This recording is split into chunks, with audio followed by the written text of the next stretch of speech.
नमस्ते बिहार, मैं हूं आपके साथ शिप्रा झा। बुलेटिन की शुरुआत करेंगे इस वक्त की बड़ी खबर के साथ। पटना से बड़ी खबर है, जहां कम्युनिटी हॉल में भीषण आग लग गई। कबाड़ी दुकान को भी आग ने अपनी चपेट में ले लिया और आग की चपेट में वाटर प्लांट भी आ गया। काफी मशक्कत के बाद किसी तरीके से आग पर काबू पाया जा सका। दमकल की 5 गाड़ियों की मदद से आग पर काबू पाया गया। आसपास के घरों को एहतियातन खाली करा दिया गया है। कंकड़बाग के आजाद नगर की घटना बताई जा रही है। बताया जा रहा है कि शॉर्ट सर्किट से आग लगी और कम्युनिटी हॉल में जैसे ही आग लगी उसके बाद आग की लपटें आगे बढ़ती चली गई, जिसके बाद आग ने 2 और चीजों को अपने चपेट में ले लिया, जिसमें वाटर ट्रीटमेंट प्लांट भी चपेट में आ गया। कबाड़ी की दुकान भी आग में जलकर राख हो गई और बताया जा रहा है कि शॉर्ट सर्किट की वजह से आग लगी थी।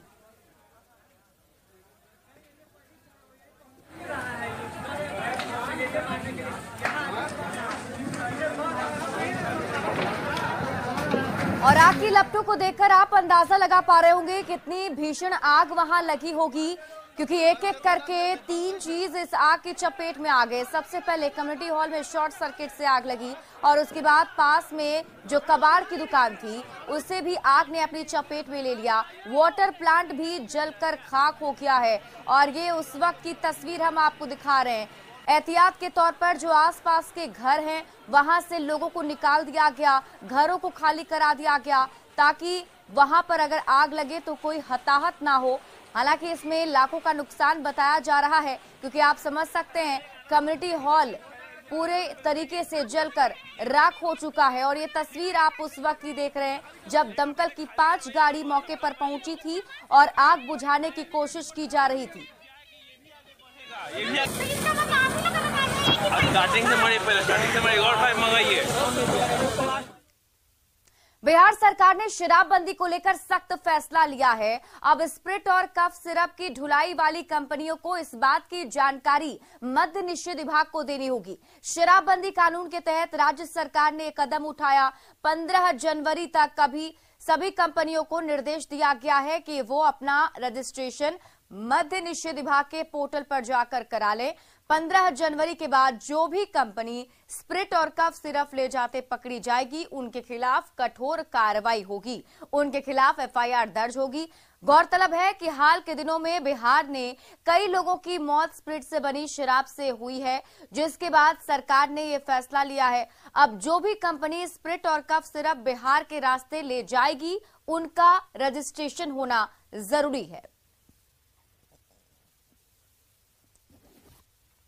और पटना से एक और बड़ी खबर आपको बता दें, योगदान नहीं देने वालों पर कड़ी कार्रवाई होगी। पदस्थापन के बाद भी अगर योगदान नहीं दिया गया तो कड़ी कार्रवाई की जाएगी। 24 घंटे में योगदान देने का अल्टीमेटम जारी किया गया है। स्वास्थ्य विभाग ने यह अल्टीमेटम जारी किया है। 30 दिसंबर को 300 डॉक्टरों का पदस्थापन होना है। दर्जनों डॉक्टर ड्यूटी पर नहीं पहुंचे थे, जिस वजह से ये बड़ी कार्रवाई की गई है। आपको बता दें कि स्वास्थ्य मंत्री तेजस्वी यादव की तरफ से निर्देश जारी किया गया है, जो भी डॉक्टर योगदान नहीं देंगे उन पर कड़ी कार्रवाई होगी। अगर उनका पदस्थापन हो चुका है और उसके बाद 24 घंटे के अंदर योगदान देने अगर नहीं पहुंचे तो उनके खिलाफ कड़ी कार्रवाई की जाएगी। आगे बढ़ाने का। और बड़ी खबर कटिहार से है, जहां सड़क हादसे में 7 लोगों की मौत हो गई। हादसा दिघरी पुल के पास हुआ, जहां ट्रक ने टेम्पो को टक्कर मार दी। टेम्पो पर सवार लोग कटिहार से गेड़ाबाड़ी जा रहे थे और इसी दौरान ट्रक ने टक्कर मार दी, जिससे 7 लोगों की मौके पर ही मौत हो गई है। तो भीषण सड़क हादसे में 7 लोगों की मौत हो गई। आपको बड़ी खबर कटिहार से बता रहे हैं, दिघरी के पास ये पूरा हादसा हुआ, जहां बताया जा रहा है कि सड़क हादसे में 7 लोगों की मौत हो गई। 2 तस्वीर आपके टीवी स्क्रीन पर हम आपको दिखा रहे हैं, जिसमें देखिए ट्रक और ऑटो की टक्कर हुई। बताया जा रहा है कि जो ऑटो में लोग सवार थे उनकी मौत हो गई है। हादसे के विरोध में मौके पर प्रदर्शन भी किया गया। ये जो है जा रहे हैं मध्य प्रदेश जा रहे थे, इटारसी स्टेशन जाते, यहाँ से अगरतला वाला पकड़ते और फिर ये लोग आ रहे थे, रास्ता में इति हो गया है। इन लोगों का घर कहाँ है? ये मेरा भाई है, खेरिया घर हुआ। अच्छा, क्या नाम है इनका? धनंजय ठाकुर है, उधर अरुण ठाकुर है और मेरी बहन है और जो है एक उसकी पुतहू है और उसका एक बेटा है। तो कितने आदमी देहांत हुआ इसमें टोटल से? 7 आदमी में कुछ आदमी जो है हमको पहाड़ी लग रहा है, 2 पैसेंजर भी है। अच्छा, बच्ची भी है इसमें? हाँ, बच्ची भी है, एक छोटी बच्ची भी है। टोटल यानी एक ही परिवार के सब सदस्य है? मेरा खुद का परिवार है, अपना भाई है। इन कहाँ के रहने वाले हैं? हम लोग खेरिया का है। ये घटना किस जगह हुई है? ये चौक है, डेगरी पेट्रोल पंप के पास हुआ है। न्यूज 18 पर अरवल में लावारिस महिला की खबर दिखाए जाने के बाद स्वास्थ्य विभाग हरकत में आया। स्वयंसेवी संस्थान की ओर से महिला के इलाज की समुचित व्यवस्था की जाने की पहल शुरू हो गई। आपको बता दें कि अरवल के सदर अस्पताल में लावारिस हालत में एक गर्भवती महिला को लोगों ने भर्ती कराया था, लेकिन महिला के गर्भ में 5 महीने के अविकसित बच्चे की मृत्यु हो गई थी और वो महिला बेहोशी की हालत में अस्पताल लाई गई थी, जहां डॉक्टरों ने किसी तरह इलाज के दौरान महिला के गर्भ से मृत बच्चा को बाहर निकाला और महिला की जान बचा ली। फिलहाल महिला जिंदगी और मौत से जूझ रही है। इसी को ध्यान में रखकर डॉक्टर्स ने महिला को पटना रेफर कर दिया, लेकिन महिला के परिजन नहीं होने के कारण फिलहाल वो सदर अस्पताल में ही है। महिला के शरीर में ब्लड की कमी होने के कारण आसपास के स्वयंसेवी संस्था के लोग ब्लड डोनेट करने के लिए पहुंचे, जबकि पुलिस की मदद से महिला के ससुराल वालों को इसकी सूचना दी गई है।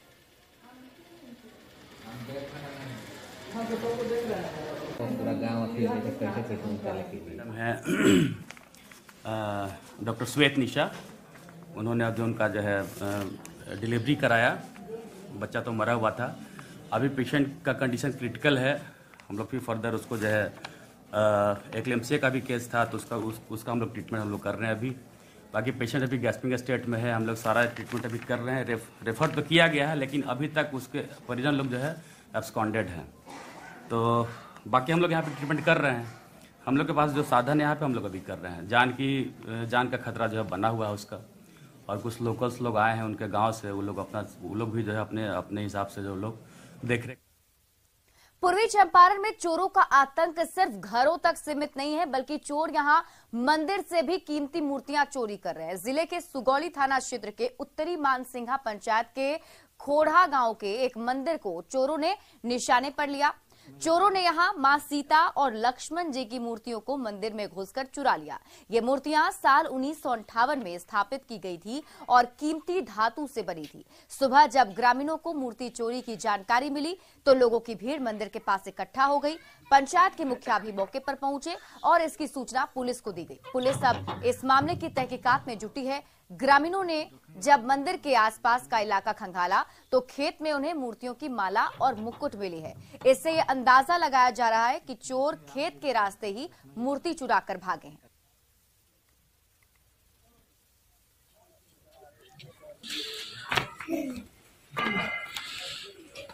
ना सुबह में तो अभी जाके पूजा करने गए तो मूर्ति वहाँ पे मूर्ति नहीं था।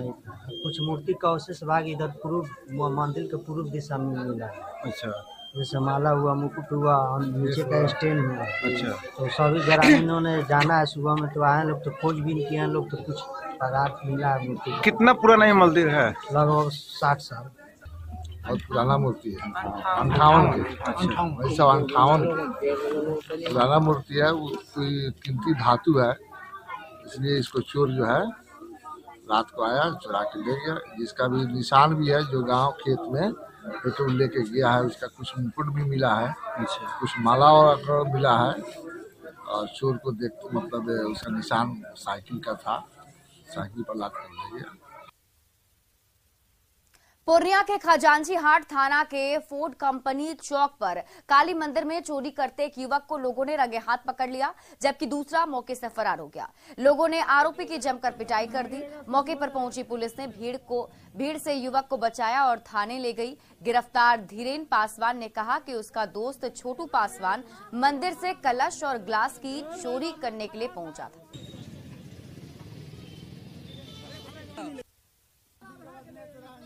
खड़ा था, बोला कि गला चुराना है गुरुजी, हम मंदिर का सामान चुरा का है। कोई बात हमने लिए, चलिए गुरुजी उसका घर दिखा देते। सही मॉस्को से गोवा जा रहे विमान की गुजरात के जामनगर में आपात लैंडिंग कराई गई। विमान में संदिग्ध वस्तु होने की आशंका के चलते ये आपात लैंडिंग करानी पड़ी।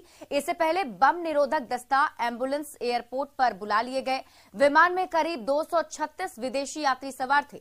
एयरपोर्ट पर किसी के भी जाने पर रोक लगाने के साथ ही सुरक्षा घेरा बनाया गया है। लैंडिंग के बाद विमान के सभी 236 यात्रियों को विमान से सुरक्षित उतार लिया गया और विमान की तलाशी की जा रही है।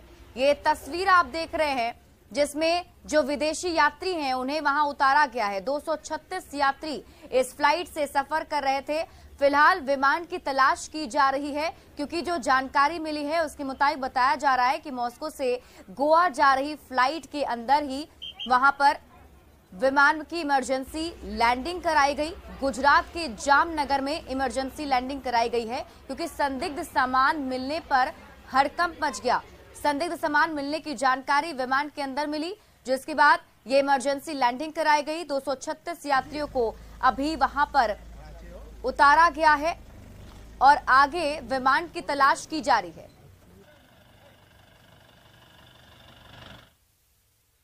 जेडीयू के राष्ट्रीय अध्यक्ष ललन सिंह ने गंगा में केंद्र सरकार की कोई भी योजना नहीं चलने देने की चेतावनी दी। ललन सिंह ने कहा कि गंगा में गाद का पहाड़ जमा है, जबकि केंद्र सरकार की योजना गंगा में पानी का जहाज चलाने की है। ललन सिंह ने योजना को लेकर जनता के पैसों के लूट का आरोप लगाया। साथ ही साफ कहा कि बिहार में केंद्र सरकार की इस योजना को सफल नहीं होने देंगे। का लिया था, गंगा का हालत आप लोग को मालूम है ना, कितना ज्यादा इसमें गाद जमा है, कितना भारी गाद जमा है। पहाड़ बन गया है गाद का गंगा नदी में, और गंगा में जो जहाज चलाने की बात कर रहे हैं वो जनता के पैसा का लूट करने का काम कर रहे हैं, वो जनता का पैसा लूट रहे हैं। इसलिए कि हर साल आप जहाज चलाइएगा, हर साल गंगा के खाद को जो गाद है उसको साफ करिएगा और फिर अगला साल बाढ़ में गाद जमा हो जाएगा। ये पैसा का लूटे ना है। ये सब कोई बिहार में योजना हम लोग नहीं चलने देंगे। जेडीयू संसदीय बोर्ड के अध्यक्ष उपेंद्र कुशवाहा ने एक बार फिर इशारों में उप मुख्यमंत्री बनने की इच्छा जता दी है। हालांकि इस मुद्दे पर वे खुलकर बोलने से बच रहे हैं, लेकिन न्यूज 18 से बातचीत में कुशवाहा ने कहा कि आने वाले समय में डिप्टी सीएम कौन बनेगा इसका फैसला तो सीएम नीतीश कुमार करेंगे। लेकिन उन्होंने इतना जरूर कह दिया कि उनकी पार्टी आरएलएसपी को जेडीयू में मर्ज करते वक्त काफी वक्त गुजर गया है और ऐसे में अब पार्टी को उस पर ध्यान देना चाहिए।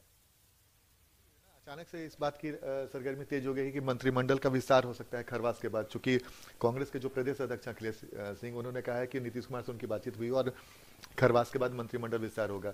चर्चा ये भी है कि उपेंद्र कुशवाहा भी डिप्टी सीएम बनना चाहते हैं। नहीं, देखिए कौन व्यक्ति क्या बनना चाहता है और उपेंद्र कुशवाहा डिप्टी सीएम बनना चाहते हैं, ऐसी बात नहीं है। मेरी कोई व्यक्तिगत आकांक्षा नहीं है। बाकी कोई निर्णय भी लेना हो मंत्रिपरिषद के विस्तार के बारे में या किसको क्या कहां बनाना है उसके बारे में, तो यह विषय तो सीधे तौर पर माननीय मुख्यमंत्री जी का होता है। उधर डिप्टी सीएम तेजस्वी यादव ने सीएम बनने के सवाल को टाल दिया। तेजस्वी यादव ने कहा कि महागठबंधन में शामिल सभी दलों का मकसद बीजेपी को रोकना है। तेजस्वी जी बिहार के मुख्यमंत्री होंगे क्या? नहीं भाई ना, नीतीश अभी ऐसा कौन आप लोगों को सुझाव देता रहता है क्या है? हम लोगों का साफ तौर पे दोनों दलों का या सातों दलों का और माननीय मुख्यमंत्री जी हम लोग का एकमात्र लक्ष्य है कि 2024 में फिरका पस्ती जो ताकतें हैं, जो सांप्रदायिक शक्तियां हैं, उनसे हम लोगों को मुकाबला करना है। आरजेडी विधायक सुधाकर सिंह के बयानबाजी पर तेजस्वी यादव ने फिर कहा कि महागठबंधन में ऐसी बयानबाजी बर्दाश्त नहीं की जाएगी। तेजस्वी यादव ने साफ कहा कि महागठबंधन के नेतृत्व पर सवाल बर्दाश्त नहीं किया जाएगा। इस तरह का बयानबाजी अगर करते हैं तो वो बीजेपी के नीतियों को समर्थन देते हैं और ये कभी भी बर्दाश्त हम लोग नहीं करेंगे कि महागठबंधन के नेतृत्व के बारे में अगर कोई सवाल उठाता है। और हम लोगों का जो खुला अधिवेशन भी हुआ था वहाँ साफ तौर पे महागठबंधन पर या महागठबंधन के निर्णय को लेकर के कोई भी अगर बात होगी तो उसमें राष्ट्रीय अध्यक्ष और मेरे को अतिरिक्त किया गया है कि इस पे बयान अगर कोई देगा तो हम लोग, अगर कोई ऐसा काम करता है तो साफ तौर पे वो बीजेपी को समर्थन देगा, तो ये बर्दाश्त हम लोग नहीं करेंगे। पूर्व डिप्टी सीएम और बीजेपी सांसद सुशील मोदी ने सीएम नीतीश कुमार पर निशाना साधते हुए कहा कि नीतीश कुमार वोट दिलाने की क्षमता खोकर आरजेडी के लिए बोझ बन चुके हैं। सुधाकर सिंह तो मुखर हैं ही, लेकिन उनकी पार्टी के ज्यादातर विधायकों में नाराजगी है। सुशील मोदी ने यह भी कहा कि सुधाकर सिंह सीएम पर लगातार वार कर रहे हैं, लेकिन कोई कार्रवाई करने की बजाय उन्हें केवल चेतावनी दी जा रही है। जब सुधाकर सिंह के खिलाफ कार्रवाई करने के लिए तेजस्वी यादव सक्षम हैं, तो ये कोई ऐसा काम नहीं कि खरमास बीतने का इंतजार किया जाए। सुशील मोदी ने कहा कि आरजेडी नेतृत्व एक तरफ नीतीश कुमार का अपमान करा रहा है, तो दूसरी तरफ ऐसा करने वालों को सिर्फ दिखावे के लिए कार्रवाई करने की धमकी दे रहा है। सब कुछ सोची समझी रणनीति है। उन्होंने कहा कि सुधाकर सिंह को नोटिस तक नहीं दी गई, इसलिए अब दूसरे विधायक भी मुख्यमंत्री के विरुद्ध बयान देने लगे।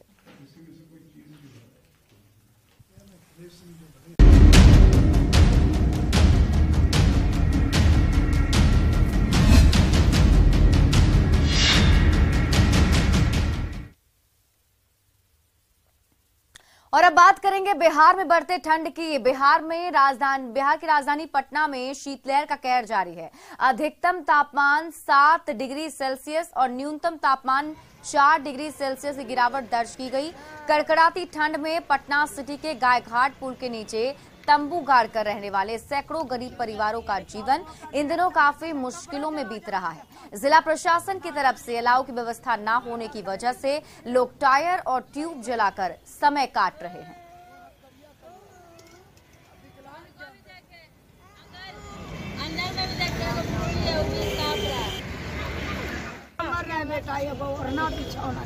कुछ नहीं है, कुछ नहीं है। सरकार लकड़ी उकड़ी नहीं दिया कुछ कुछ ना दे रहा बेटा, कुछ ना, एक पैसा नहीं। तो कैसे ठंडे में कैसे बीत रहा आपका? क्या करें बेटा, ना चारा लगे हैं बेटा। देता है न, यहाँ लकड़ी है न कोई कम्बल मारने आता है। इसी गरीबी रेखा में टायर ट्यूब चप्पल जूता जोड़ के हम लोग तापते हैं गरीब आदमी। आओ क्या करेंगे हुजूर, न राशन के ठीक है न कोई चीज के ठीक है। इतना ठंड गिर रहा है, न लकड़ी है न कुछ है। यहाँ सरकार कुछ नहीं दे रही है, कुछ नहीं दे रही, कुछ नहीं मिल रहा, कुछ नहीं। देखिए ना सामने आपके टायर ताप रहे हैं, आप सामने देख रहे हैं। कम्बल उम्बल मिला है? कुछ नहीं मिला। कटिहार में सर्दी का सितम जारी है। इस बीच खुले आसमान के नीचे रहने वाले लोगों के लिए नगर निगम ने प्रमुख चौक चौराहे पर अलाव की व्यवस्था की, जिससे लोग ठंड से बच सके। लेकिन निगम जलावन की लकड़ी कम दे रहा है, जिससे लोगों को परेशानी हो रही है। इस पर और अधिक जानकारी दे रहे हैं हमारे सहयोगी सुब्रत गुहा। ठंड है, प्रचंड है। इस बीच कटिहार के ये प्रमुख बाटा चौक है और ये स्टेशन रोड है, इसीलिए देर रात तक यहाँ लोगों का जमावड़ा रहता है। आपको ये तस्वीर दिखा रहे हैं, जरा इस तस्वीर को देखिए। ये आग फिलहाल इस रात में खुले आसमान के नीचे जो लोग रात बिताते हैं उन लोग के लिए सहारा है। और लोग किस तरह से इस आग के सहारे खुले आसमान के नीचे रहते हैं, जरा बात कर लेते हैं। कितना राहत होता है इससे? बहुत राहत होता है सर। ये आग से क्या करते हैं? रिक्शा चलाते हैं। अच्छा, ये व्यवस्था ठीक ठाक है? लकड़ी? हाँ, लकड़ी ठीक व्यवस्था है। धुआं होता है ज्यादा क्या? नहीं, धुआं नहीं होता ऐसे धरा। धुआं तो होगा ही, जब धर जाता है तो फिर धुआं क्या होगा। अच्छा, इसे खुले आसमान में ऐसे ही दिखता है? हाँ। क्या नाम है आपका? राजेंद्र राम। कुछ और लोग हैं, उनसे बात कर लेते हैं। जरा क्या काम करते हैं, कितना सर? हम जोमेटो में काम करते हैं। रात का 11 बजे तक शिफ्ट रहता है, जो कि हम लोग को पार्सल पहुंचाना पड़ता है। इस बीच बहुत काफ़ी ठंड है और नगर निगम के द्वारा ही बहुत सारा कम लकड़ी गिराया गया, जिससे और भी दिक्कत हो रहा है। तो हम मांग करेंगे कि नगर निगम के द्वारा कि बहुत सारा लकड़ी गिराया जाए, जिससे कि बहुत सारा आदमी आते हैं, उनका जान बच सके। अभी देखिए, ये देख पा रहे होंगे कि लकड़ी थोड़ा ही था तो जल गया है और धुआं बहुत सारा हो रहा है। तो मांग करेंगे कि नगर निगम से कि लकड़ी ज़्यादा से ज़्यादा दिया कीजिए। क्या नाम है? गौरव कुमार। तो निश्चित तौर से इस व्यवस्था से लोगों को राहत तो है, लेकिन लोगों को एक शिकायत है, लकड़ी जो नगर निगम की तरफ से चौक चौराहे पे गिराया था वो बेहद कम मात्रा में है, इसीलिए जल्द खत्म हो जाता है। इसको लोग जो है, आपको फिर एक बार ये तस्वीर दिखाते हैं, यहाँ देर रात तक लोगों को खुले आसमान के नीचे रात बिताना पड़ता है। इसीलिए लोग कहते हैं कि लकड़ी की अगर ज्यादा परिमाण में हो तो जो रात है वो आसानी से बीत सकता है। सुब्रत, न्यूज़ 18 कटिहार। सिवान में शाम होते ही शहर कुहासे की चादर में ढक जा रहा है, जिससे मजदूर परेशान हो रहे हैं। ठंड की वजह से कई मजदूर घर से बाहर नहीं निकल पा रहे हैं, वहीं कई मजदूरों को काम नहीं मिल पा रहा है, जिससे उन्हें मायूस होकर वापस लौटना पड़ रहा है। इन लोगों से बातचीत की हमारे सहयोगी मृत्युंजय सिंह ने। सिवान में भी ठंड का सितम जारी है, लगातार पारा लुढ़क रहा है और विजिबिलिटी काफी कम है। ऐसे में अब लोगों के लिए मुसीबतें खड़ा हो रही है। इस वक्त का ये नजारा आप देख सकते हैं, ये सिवान का ओवरब्रिज है जहां लोग काफी परेशान हैं। ठंड के वजह से रिक्शा चलाने वाले या जो भी बाइक से लोग आ रहे हैं काफी परेशान है। आप देख सकते हैं कुछ लोग हैं, हम जानने की कोशिश करेंगे कि क्यों रुके हुए हैं, बाइक कब क्यों रुके हुए हैं, क्या परेशानी है। ठंड की वजह से रुके हुए हैं, ठंड बहुत ज्यादा पड़ रही है इधर, इसी के कारण हम लोग यहाँ रुके हुए हैं। काफी बहुत ज्यादा ठंड है, बर्फ भी गिर रहा है इधर, 1-2 दिन पहले बर्फ भी गिरा है और ठंड ज्यादा बढ़ रही है इधर, इसी के कारण। मेरा नाम सुनील है। आप देख सकते हैं कुछ और लोग हैं जो ओवरब्रिज पर टहल रहे हैं, क्या कहेंगे बहू, क्या ठंड क्या लग रही है? यहाँ बहुत ठंड बढ़ गया है, अब पहले थोड़ा कम था लेकिन अब थोड़ा ज्यादा हवा बह रहा है, इसकी वजह से साइकिल चलाने में भी बहुत दिक्कत हो रहा है हम लोग को। ट्यूशन कुहासा भी काफी है, सुबह में भी आने में बहुत दिक्कत हो रही है, लोग परेशान है, बाइक वाइक नहीं चल रही है इधर, इसलिए और हाथ में बहुत ठंड लग रहा है, इसलिए साइकिल नहीं चलाना पा रहा है। तो आप देख सकते हैं कुछ और लोग जाने की कोशिश करेंगे, क्या कहेंगे आप ठंड को लेकर, इधर ही है, क्या कहेंगे आप ठंड को लेकर? जैकी रुकनी मिल जाता, अभी काम करने वाले हम लोग पैदल उधर आते हैं जाते हैं, तो कुछ काम कर रहे हैं तो जैकी रुकनी नहीं हो रहा है, नहीं मिल रहा है। ठंडी इतना ना कि काम रूम से कोई बाहर निकल ही नहीं रहा है, तो चलते मजदूर है। क्या नाम है आपका? किशन कुमार।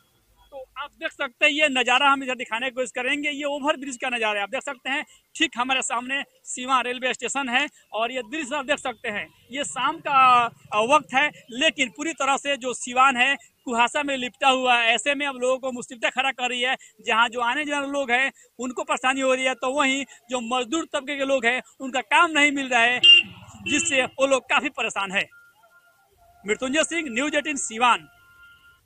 बेगूसराय में शराब के नशे में धुत एक होमगार्ड जवान का वीडियो वायरल हो रहा है। ये जवान सड़क पर पैदल चल रहा है, कदम इसकी डगमगा रहे हैं। नगर थाना के कचहरी चौक से ट्रैफिक चौक के बीच का ये वीडियो बताया जा रहा है। इस वीडियो पर पुलिस ने संज्ञान लिया और जांच के बाद कार्रवाई का भरोसा दिया है।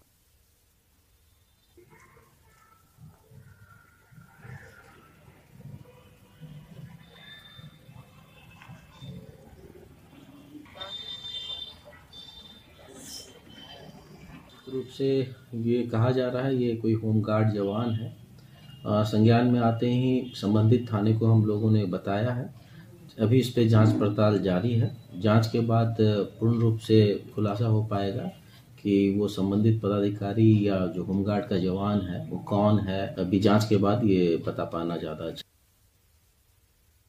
पटना में 25 लाख की शराब बरामद की गई है। मुजफ्फरपुर में ट्रक और कार से भारी मात्रा में विदेशी शराब बरामद की गई, जबकि बेगूसराय में देसी शराब की कई भट्टियों को ध्वस्त किया गया।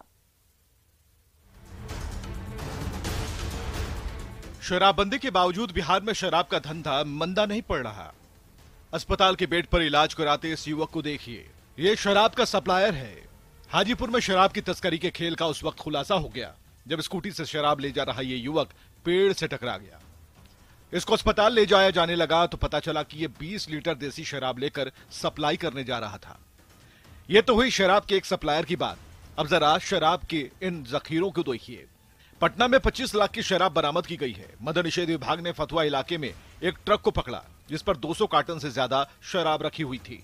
शराब की एक खेप तो पकड़ी गई लेकिन तस्कर फरार हो गए।